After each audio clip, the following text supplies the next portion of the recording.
Hello दोस्तों, कैसे हैं आप सभी। उम्मीद करता हूं आप सभी अच्छे होंगे और स्वस्थ होंगे।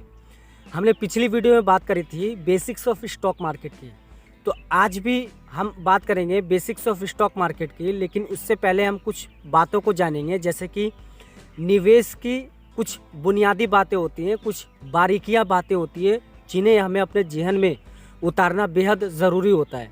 इसलिए आज की इस वीडियो में हम डिस्कस करेंगे कि निवेशक की वो कौन सी, यानी शेयर मार्केट की कौन सी बारीकियां हैं जो हमें ध्यान में रखनी है। ठीक है दोस्तों, तो सबसे पहले हम जानेंगे शेयर बाज़ार क्या है।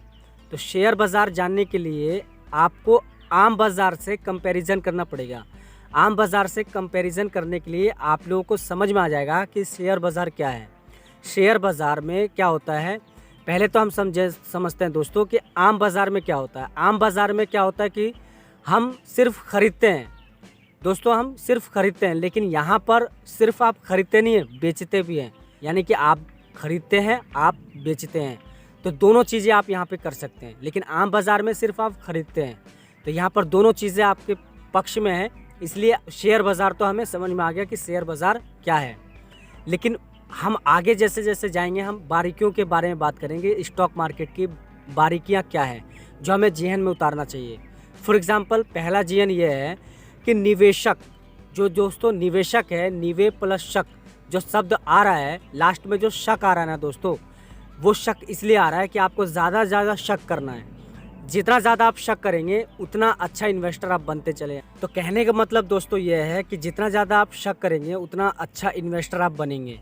ऐसा मैं इसलिए बोल रहा हूँ कि जितना ज़्यादा आप शक करेंगे उतना अपने पोर्टफोलियो के बारे में, अपने स्टॉक के बारे में उतना ज़्यादा अंडरस्टैंडिंग होगी आपको।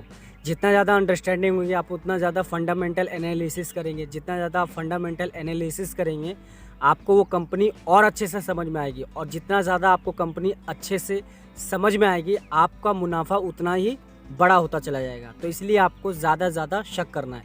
इसलिए निवेशक बोला गया है शक करने के लिए। लेकिन ये हो सकती है, इसलिए आपको अपने पोर्टफोलियो या फिर जो स्टॉक खरीद रहे हैं उस पर शक करना है, तभी आप एक अच्छे इन्वेस्टर बन पाएंगे। तो ये होगी पहली बात। दूसरी बात ये है दोस्तों कि जब भी आप स्टॉक मार्केट में एंट्री करें तो आपके पास 3 सवालों के जवाब होने चाहिए। अगर आपके पास ये 3 सवालों के जवाब हैं तो आप एक अच्छे इन्वेस्टर बन सकते हैं, एक अच्छे निवेशक बन सकते हैं। वो 3 सवाल कौन है? पहला है व्हाट टू बाय, और दूसरा है व्हेन टू बाय, और तीसरा है व्हेन टू सेल। ठीक है दोस्तों, इसको रिमाइंड करके आप स्लो मोशन में करके एक बार और सुन लीजिएगा। तो मेरे कहने का मतलब ये है कि आपके पास अगर 3 सवालों के जवाब हैं, what to buy, when to buy and when to sell, तो आप एक अच्छे निवेशक, एक अच्छे इन्वेस्टर बन सकते हैं, काफ़ी बेहतरीन निवेशक, और अपने पोर्टफोलियो से, अपने स्टॉक से अच्छा खासा मुनाफा कमा सकते हैं। ठीक है दोस्तों, तो ये 3 सवालों के जवाब आपके पास होने ही चाहिए। और तीसरा है दोस्तों कि आप लोगों को कभी भी किसी भी न्यूज़ पर या किसी भी बोली हुई बातों पर या कोई भी फेक न्यूज़ पर, सोशल मीडिया में जो है कि पेनी स्टॉक है, काफ़ी लंबा जाएगा, इसमें निवेश कीजिए, 10 लाख से 1 करोड़ हो जाएगा, या फिर ये हो जाएगा, वो हो जाएगा, आप लोगों को न्यूज़ पर तो भरोसा करना ही नहीं है। आप लोगों को अपने आप पर भरोसा होना चाहिए। एक अच्छा निवेशक वो होता है जो अपने बलबूते पे रिसर्च करके एक अच्छा रिटर्न ले सके, ना कि न्यूज़ की बातों पे चले। अगर आप न्यूज़ की बातों पर चलेंगे तो आप घाटे का सौदा ले सकते हैं। यदि आप फंडामेंटल एनालिसिस करेंगे और अपने बलबूते पे रिसर्च करके एक स्टॉक पिक करते हैं तो आपको बेहतरीन रिटर्न मिल सकते हैं। हो सकता है कि आपको थोड़ी देर लगे, थोड़ा टाइम लगे, बट आपको रिटर्न अच्छे ज़रूर मिलेंगे। तो इसलिए न्यूज़ की बातों पे तो आप लोगों को कभी भी कोई भी चीज़ नहीं सुननी है और ना ही उनकी बातों पर भरोसा करना है। मान लीजिए कि किसी ने कहा कि ये पेनी स्टॉक, ये हमने इतना लगाया था और आज वो इतना रिटर्न दे गया, मल्टी बैगर हो गया, तो ये सब बातों पर आप लोगों को विश्वास नहीं करना चाहिए।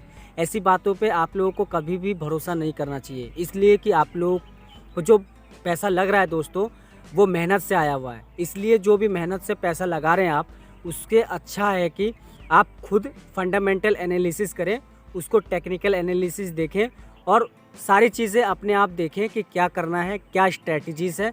उसके बाद अपने जो भी पैसा है दोस्तों स्टॉक मार्केट में निवेश करें।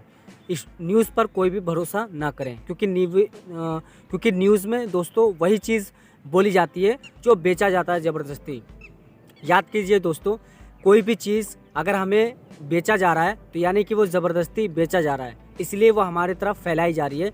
इसलिए हमें न्यूज़ पर भरोसा नहीं करना। इसलिए दोस्तों, वॉरेन बुफेट जो दुनिया के सबसे महान निवेशक हैं, वो अपने कोट को पेश करते हैं दुनिया के सामने कि when others are greedy be fearful, when others are fearful be greedy. इसलिए उन्होंने ये कोट पेश किया है। इसलिए आप लोगों को फंडामेंटल एनालिसिस करके ही अपने रिसर्च को प्रोटेक्ट करके जब आप ये सब कर लेते हैं तो आप अपने निवेश को दोस्तों 25% सुरक्षित कर लेते हैं। इसलिए आपको निवेश तभी करना चाहिए जब फंडामेंटल एनालिसिस हो जाए, किसी न्यूज़ पर भरोसा नहीं करना चाहिए। तो ये सारी चीज़ें आप लोगों को ध्यान में रखकर ही बाज़ार में उतरना चाहिए। अदरवाइज़ अगर आपने इन बातों को नहीं सीखा, जेहन में नहीं उतारा, तो आप प्लीज़ रिक्वेस्ट है आपसे कि आप बाज़ार में ना उतरें। तो अगली वीडियो में हम डिस्कस करेंगे कि शेयर बाज़ार का भारत की अर्थव्यवस्था पर क्या प्रभाव पड़ता है, या फिर शेयर मार्केट को प्रभावित करने वाले कारक कौन कौन से हैं। ये सारी बातें हम डिस्कस करेंगे अगली वीडियो में, नेक्स्ट वीडियो में। आज की ये वीडियो अगर पसंद आई हो तो इसे एक लाइक कर दीजिए। चैनल को सब्सक्राइब नहीं किया है तो प्लीज़ सब्सक्राइब कर लीजिए, और कमेंट में आपका कोई भी सवाल है आप हमसे पूछ सकते हैं। इस वीडियो को अपने दोस्तों में ज़रूर शेयर करें, अपने दोस्तों में। ठीक है दोस्तों, मिलेंगे नेक्स्ट वीडियो में। तब तक के लिए जय हिंद, जय भारत।